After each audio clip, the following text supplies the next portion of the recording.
Hello, welcome to Faces. I'm Ruth Campbell. Tonight we begin our 11th season of Faces with a homecoming, the 22nd annual celebration of the life of civil rights activist Medgar Evers. We followed the activities through the entire weekend of June 7th, 8th, and 9th, events which included a parade.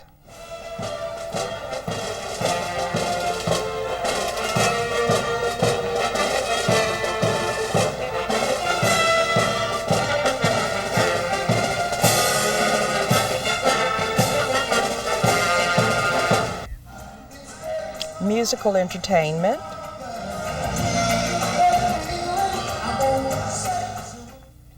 anything that was done at that forums, particular time was done in a negative fashion, like Dr. Brittany was saying. So I think that the free press really came in. And culminating in a memorial tribute.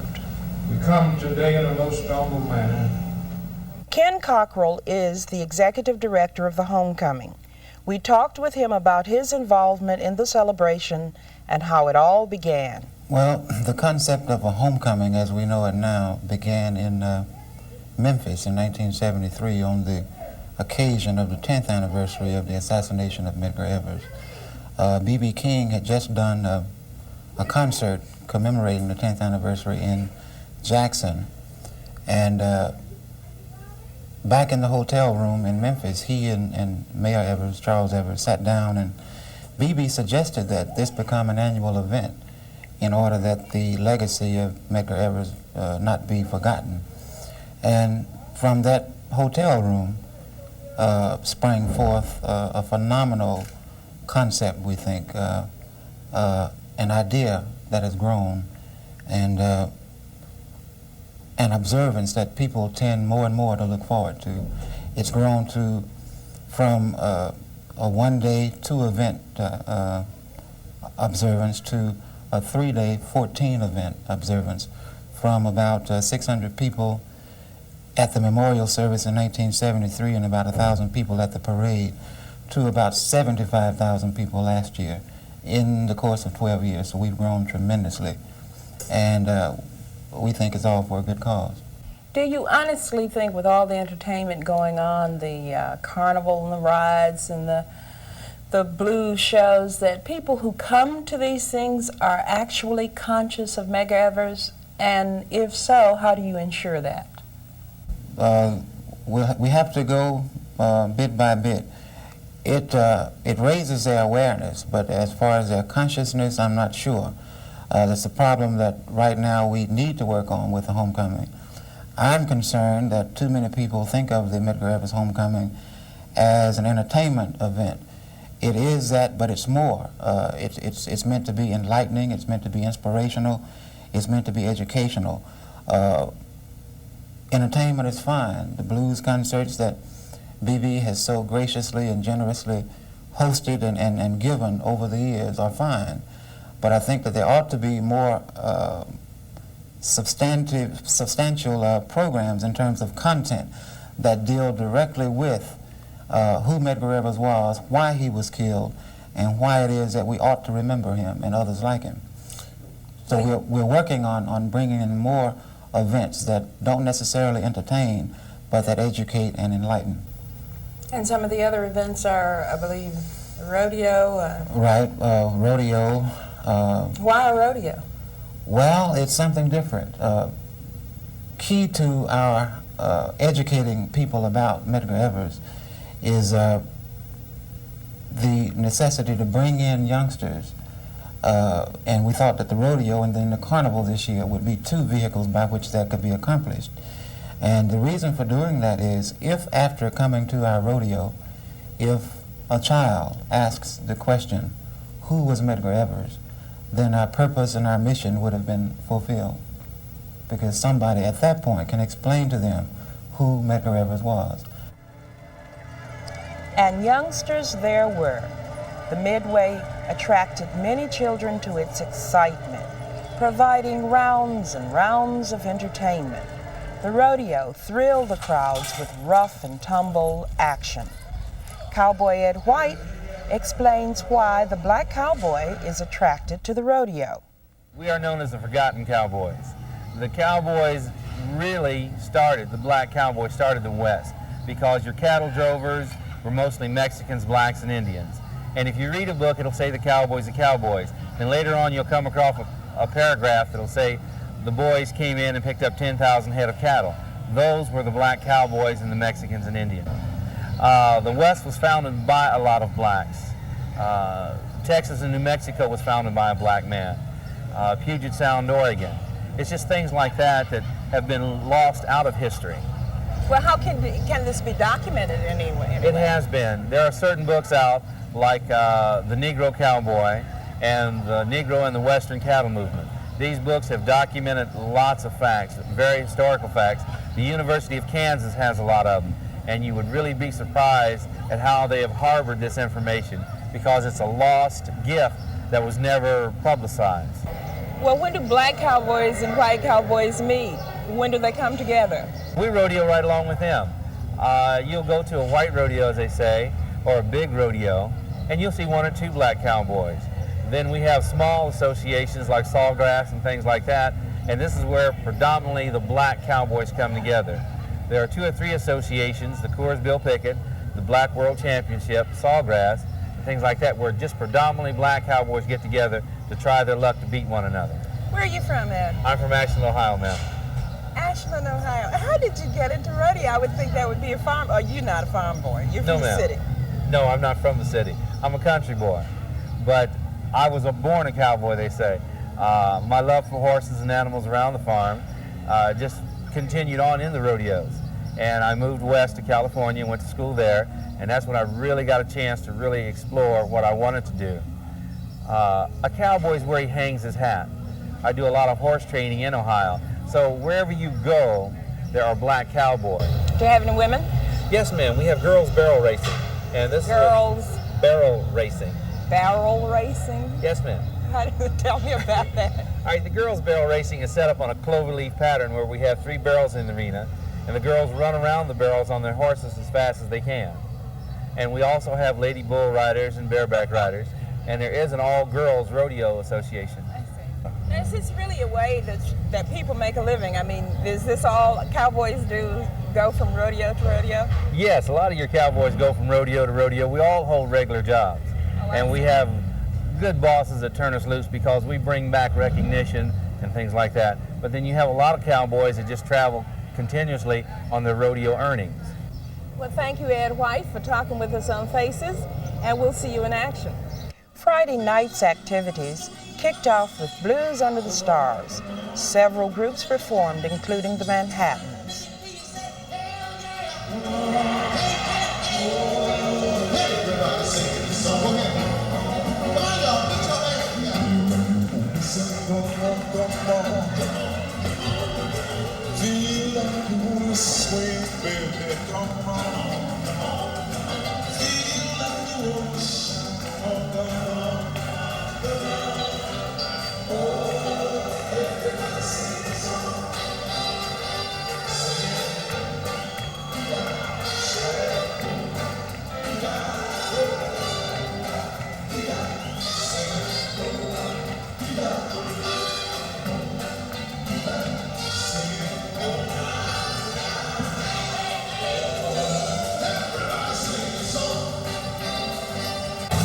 And Black Oak, Arkansas.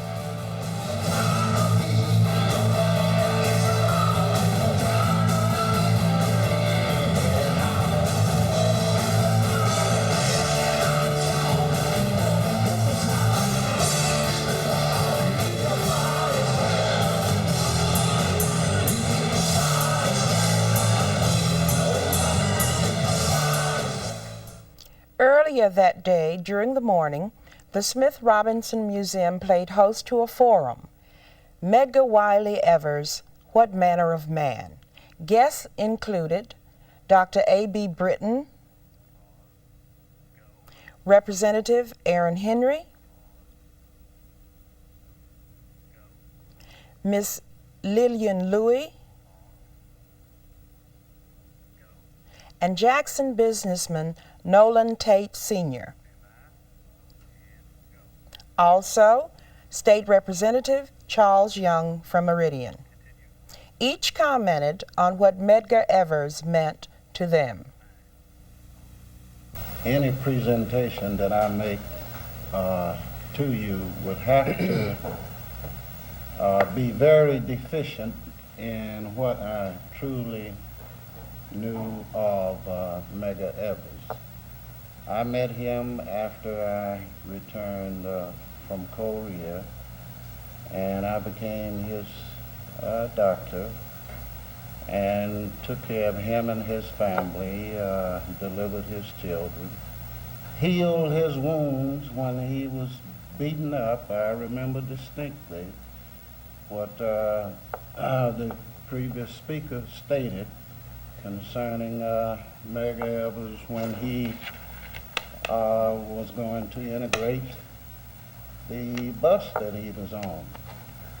He was more than slapped, because he came to my house in the middle of the night bleeding, and I had to put stitches in his head.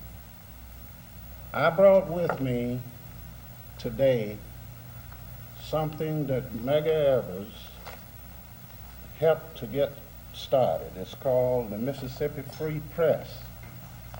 And I think if I could just read and show you just a few things to give you a great idea about how great this man was. This particular newspaper is dated Saturday, the 23rd, December the 23rd, 1961. It says here, Freedom Joe, pay poll tax, pay now. Some of us don't realize that they put that thing on us. There was no one that could turn him back. There were many who tried. They tried in different ways. There are many blacks who tried to turn him back. There are many of his co-workers, people who he worked with, tried to turn him back. I don't know what their reasons were, but I do know that they were unable to sidetrack Medgar Evers. I think this article and some other things that I could tell you really have said it all. And now, on my left is Dr. Aaron Henry, who I've known for a long time. Medgar Evers, what manner of man? The panel, Ruth, and of course Miss Ruth Batten, mentions a genesis of 1957 when she became allied with with most of us here, particularly the efforts of all of us engaged in civil rights. And I think all of us are better off for the fact that God permitted Medgar to live with us, if only for a short time. My relationship with Medgar began back around 1953, after the two of us had come out of World War II. Medgar went back to Alcorn, I went back to Xavier. And at the beginning of that period, you will probably remember the NAACP had in 1941 filed the court suit which became Brown versus Kansas and was finally resolved in 1954. There was certainly the agitation for what that decision ought be by many of us who were curbstone lawyers, me and Medgar and Dr. Britton and the rest of us who were constantly on the stump about the Supreme Court had to rule that segregation was illegal and unconstitutional. And now I want to ask you, Ms. Louie, I heard you kind of in the amen corner over there. Medgar Evers, what manner of man? My fondest remembrance of Medgar would be his commitment toward freedom. He was totally committed. He thought of his family, his friends, but I think mainly Medgar could deal with anyone who came along. He was not the type person who felt that you had to be of a certain degree of stature in life in order for him to associate with him. That was one reason he was able to work so well with the youth, especially from Tupelo College. He could organize youth councils. The children looked to him for leadership. They respected him because of the way he carried himself. He did not have to demand respect from the youth. They knew that once Mr. Evers came along, they would be taken care of. The mothers trusted him with their daughters. The fathers showed some support, but primarily the youth from Tougaloo and other colleges came forward and helped Medgar with the struggle which he was involved in. Thank you. Mr. Nolan Tate, Senior. What manner of man was this Medgar Evers? He was honest, sober, and fearless. He was a family man, and he loved his fellow man. He was a man among men, and today, I don't think I've ever met a man of that caliber. One thing, Mr. Tate, that I'd like for you to tell this group is something you told me recently that I found fascinating, that Medgar was at one time offered a very substantial salary to take a job. Oh yes, I might mention this, because I was really discouraged because it looks as if we were not making any kind of gains. And I had an opportunity to take him to S.B. Fuller, Chicago. And because of the two people, what they had in common was, one from a political standpoint, the other one, from an economic standpoint, they hit it right off. And Fuller offered him a job for $25,000 a year, and he turned it down. He was making $6,000 at the time because of his dedication to what he believed in. That's quite admirable. I don't know if I have that much belief, but anyway. Moving on now to another very accomplished gentleman and a leader of our state, Representative Charles Young, who's also a black entrepreneur from Meridian, Mississippi. Medgar Wiley Evers, what manner of man? Thanks, Ruth. It is indeed a pleasure for me to participate on this panel because I met Medgar in the latter 50s. Very young at that particular time, very energetic.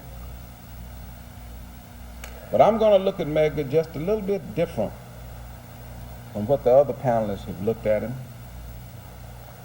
I look at Medgar as what manner of man, as a man of the future, as a man of motivation, as a man of inspiration, and as a man of love. What kind of man was Medgar? He was a man that believed in progress and change. And because of his belief, and because of his seeds that he has sown, we reap the benefits of the kind of man that he was. Thank you. Thank you. And truly, if we do not learn from history, we are doomed to repeat it. Blues Under the Stars Part 2 continued Saturday evening and featured performances by Jean Knight,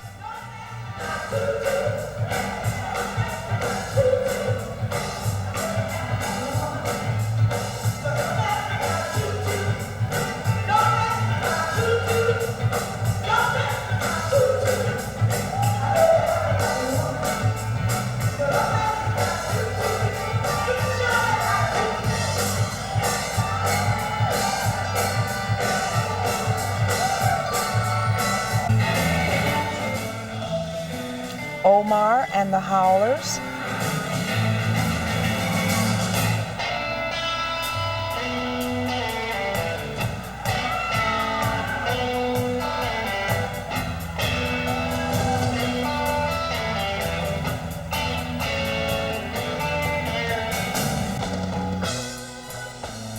and naturally, the great B.B. King.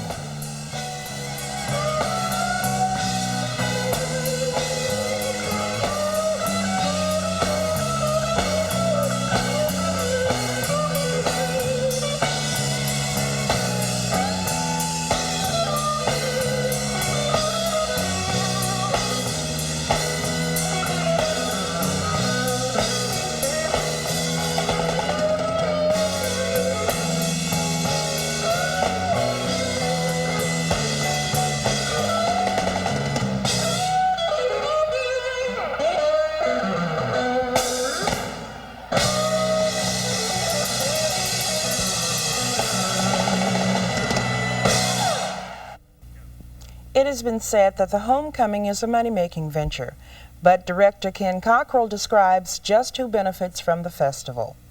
Well, collectively, the Jackson, total Jackson economy profits.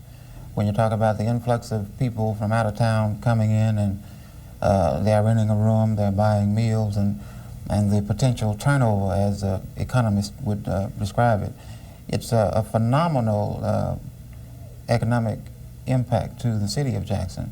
I can't say that one particular segment of the economy would profit more than the other. I do know that we don't have the kinds of black businesses in Jackson that we could help progress, and by that I mean we don't have a black-owned hotel that can accommodate the people that come in. Most certainly, if we had one, you could bet that the homecoming would utilize it as the host hotel. Let's turn our attention away from the homecoming celebrations for a while and take a look at Charles Evers. What part does he play in all of this? His official title is General Chairman, co-host, and Chairman of the Entertainment Committee along with B.B. King. But being the kind of dynamic and insightful person he is, and always liking to have a hand in it, he plays a big part in everything. My responsibility includes buying the radio time and the general administration of the homecoming. But at any point in time, he might come in and say, well, we ought to do this, and I have to do it. Tell me, Ken, do you feel that Charles really does this because of his brother? Sure, I believe he really does it because of his brother. I was somewhat touched last night. I listened to a local radio program that had Charles Evers and Merle Evers, who is Medgar's widow, as well as their son, Darrell. And it was a really moving program, and I learned this morning through Mrs. Evers when Darrell was talking about the bond between Charles and Medgar as he saw it, even though he was only 8 years old, that Charles broke down and cried. But we didn't know that, being in a listening audience, listening to a radio program. And I can tell that he is very, very emotionally bound to the memory of his brother. I can see a kind of psychological change in him every year. At about this time, it's almost as if he's got to get everything done so that his brother would be happy and proud. And at times he is what a lot of people would call overbearing. But after having worked for him for 12 years, I don't pay any attention to it. And he realizes that, and he barks sometimes, and I just look, and then he goes on, and we do what we have to do. But I dare say that he does it because of not wanting Medgar to die. And one thing that came out, not wanting his memory to die, one thing that came out in the program last night that I had never really heard him say, and I certainly hadn't heard anybody else say it, he really had some problems with the fact that he was in Chicago living the life that most of us would tend to look down on, and what his background is.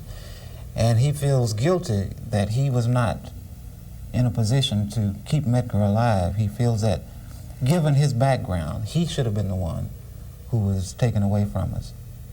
But, all in all, I do believe that God had and has a master plan for us all, and this was just a part of it. On Sunday afternoon at the memorial tribute held at St. Luther M.B. Church, Charles Evers addressed the group. Moving on up, son. So don't feel bad. Your lovely son and daughters, your lovely wife is still here. And your sister's still here. And your old brother's still here doing something. Along with all our friends. They're here from all over. Tennessee, California, New York, Washington, D.C., Jackson, Mississippi. And then too, Medgar, we used to want to see just have us a crossing guard. We didn't even have black crossing guard to get our kids across the school. Meg, let me tell you, we not only have crossing guards, we got blacks driving all of the buses in this city. We got black directors. Down in Jefferson County, where I hail from most of the time, we now have 75% black in that county, which has been all the time. And out of the 62 elected officials, every last one of them happened to be black but 3. A county where blacks were not allowed to sit on the streets 22 years ago. Now we run the town in the county.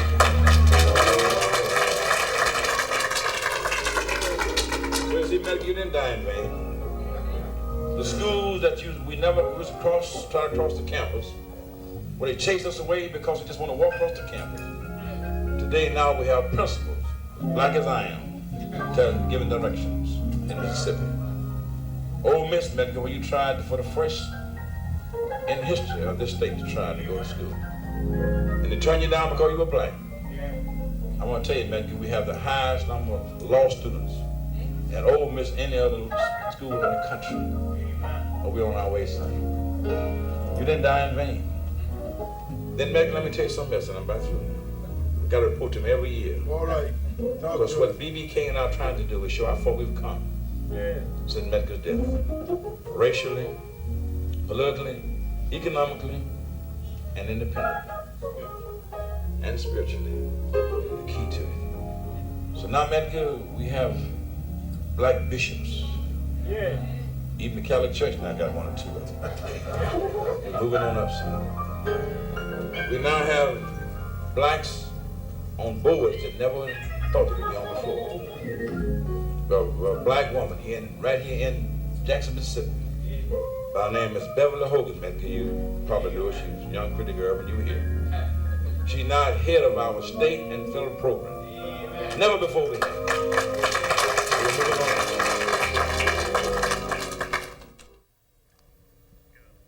And that's Faces for tonight.